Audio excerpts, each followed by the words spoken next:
পাকা কলা দিয়ে মালপোয়া বানাচ্ছি। এটার মধ্যে পাকা কলাকে গ্রেট করে নিয়েছি, ময়দা দিয়েছি, সুজি দিয়েছি, দিয়ে মেখে নিয়েছি। নিয়ে এই যে এইভাবে মালপোয়াগুলো ভেজে নিচ্ছি। ঘরে জগন্নাথ আছে, গোপাল আছে, তাদের জন্য ভোগ বানাচ্ছি। এখানে রস ফুটছে, এটা দিয়ে নেব। ওগুলো ভেজে এর ভেতরে ফেলে দেখুন এগুলো কি সুন্দর হচ্ছে।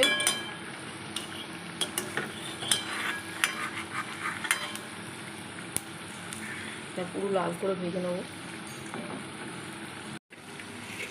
রসটা এখানে ফুটে গেছে। এই ভাজা এগুলোকে আমি এর মধ্যে ঢেলে দিচ্ছি। এগুলো ঢেলে ডুবিয়ে দেবো।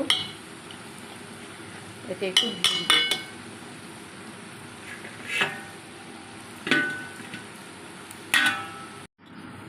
দেখুন মালপোয়াটা পুরো রেডি, রসে একদম ডুবে টইটুম্বুর হয়ে গেছে, দারুণ দেখতে লাগছে।